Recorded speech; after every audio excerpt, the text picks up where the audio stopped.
waa ninkii ugu hantida badnaa abid ee soo mara adduunka marka laga yimaado nebi Sulaymaan calayhi salaam. hanti uusan caqliga bini'aadamku malaysan karin ayuu alle ku galladay heer uu gaaray in furayaasha khasnadihiisa culays daraaddood ay qaadaan 70 nin oo xoog waaweyn. waxay qaraabo ahaayeen nebi muuse, wuxuuna ka mid ahaa dadka ugu cibaadada badnaa reer banu Israa'iil. heer uu gaaray inuu 40 sano god u galo si uu Ilaahay u caabudo, adduunkana uga dheeraado ka hor intuusan alla siin hanti iyo adduunyo uusan caqliga bini'aadamku malaysan karin, taasi oo ka dhigtay mid ka fogaada caabudidda alle kuna kibray adduunka ilaa ugu dambayn dhulka lala jaray isaga iyo hantidiisiiba. waxaynu u jeednaa qaaruun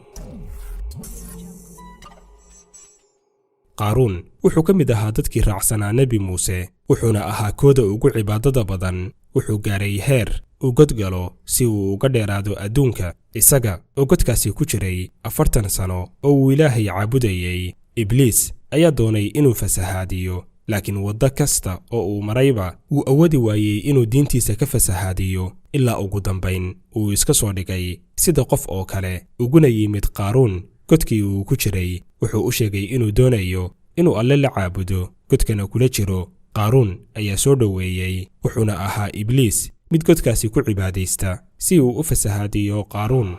markii uu muddo kula jiray godkii, iskana dhigayay qof alle ka cabsi badan, ayuu doonay inuu tartiib u fasahaadiyo qaaruun. wuxuu ku yidhi, ka bixi mayno godkeennan wax kasta oo dhaca, xitaa haddii aynu cunto u baahanno ama laynagu yeero inaynu janaaso ka qayb galno, si aysan dadku cibaadadeenna inooga mashquulin. qaaruun ayaa oggolaaday, waxayna reerkiisu cuntada ugu keeni jireen godkiisa. wixii muddo halkaasi cunto loogu keenaba oo aysan qaaruun iyo dadku isarkin. ibliis ayaa qaaruun ku yidhi, dadkii waxaynu ku noqonnay culays, si aynu culayska uga qaadno oo aan la inoo dhibsan. aynu hal maalin bannaanka u baxno oo soo shaqaysanno, maalmaha kale ee isbuucana aynu alle caabudno. qaaruun ayaa oggolaaday. waxay muddo sidaasi ahaadaanba oo ay hal maalin soo shaqaystaan, inta kalena ay godkooda ku jiraan. mar kale ibliis ayaa ku yidhi qaaruun, cidna waxba kuma sadaqaysanno oo dadka ma caawinno. haddii aynu caawin lahaynna maba haysanno dhaqaale inagu filan oo aynu wax ku caawinno. haddaba si aynu u noqonno kuwo wax sadaqaysta,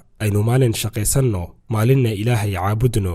qaaruun ayaa ku qancay aragtidan, wuxuuna markan bilaabay inuu maalin shaqeeyo, maalinna Ilaahay caabudo. ibliis ayaa dareemay in halkii uu la rabay qaaruun uu keenay, kadibna uu isaga tegey.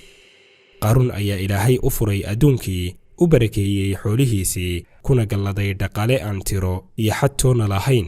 wuxuu gaaray heer uu ilaaway suhdigii iyo cibaadadii. hantidiisii ayaa gaartay heer khasnadaha ay ku kaydsan tahay furayaasheeda ay qaadaan 70 nin oo xoog waaweyn. marka uu marayo waddooyinka, wuxuu iska muujin jiray hantida uu alle ku galladay, wuxuuna soo bixi jiray isaga oo ku labisan dhar kuwa ugu quruxda badan, wadaan shaqaalihiisii, la socdaan fardo lagu xardhay dahab, hareer socdaanna gacanyareeyaashiisii. dadka u dhow meelaha uu marayo ayaa ku riyoon jiray in ay mar uun sidiisa oo kale noqdaan. hantidan iyo adduunkan gacanta loo geliyey wuxuu ka qaaday kibir iyo isla weyni, ilaa nebi muuse uu kula taliyey inuu kibirka iska ilaaliyo, maadaama uusan kibirka alle jeclayn. hantidan uu Ilaahay gacanta u geliyeyna uu ku sadaqaysto masaakiinta. qaaruun ayaa si ay isla weyni ku jirto ugu jawaabay, hantidan waxaan ku kasbaday aqoontayda oo ma ahan wuxuu alle igu galladay. markii uu Ilaahay subxaanahu wa tacaala ku soo dejiyey nebi muuse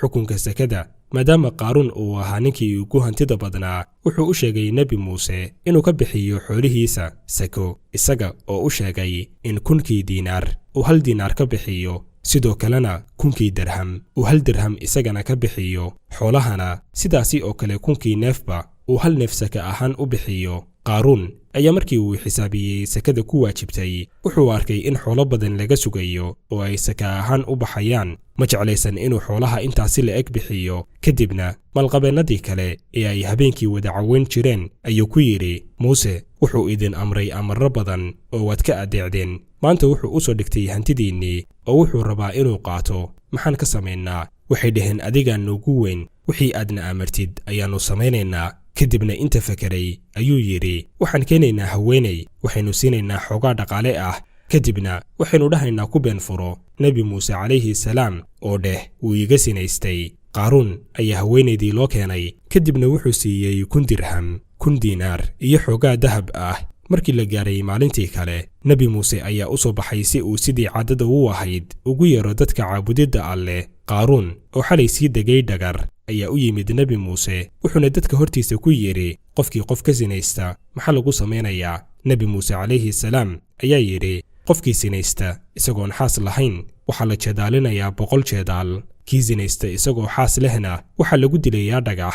kadibna qaaruun ayaa yidhi ma xitaa adiga? nebi muuse calayhi salaam ayaa yidhi haa, xitaa anigu haddii aan sameeyo waa la ciqaabayaa. qaaruun ayaa yidhi dadku waxay leeyihiin waxaad ka sinaysatay haweenay. nebi muuse ayaa yidhi keena gabadha sidaa tidhi. waxaa loo yeeray haweenaydii, waxaa la hor keenay nebi muuse. kadibna wuxuu ku yidhi waxaan kugu dhaarshay allihii kala baray badda soona dejiyey kitaabka tawraat ee run sheeg. haweenaydii oo hadalka nebi muuse uu cabsi ku abuuray ayaa sheegtay sidii xaqiiqda ahayd iyo in lagu yidhi ku been fur nebi muuse. nebi muuse calayhi salaam ayaa markiiba sujuud la dhacay wuxuuna yidhi isaga oo ilmaynaya ilaahow haddii aan rasuulkaaga ahay daraadday u carow.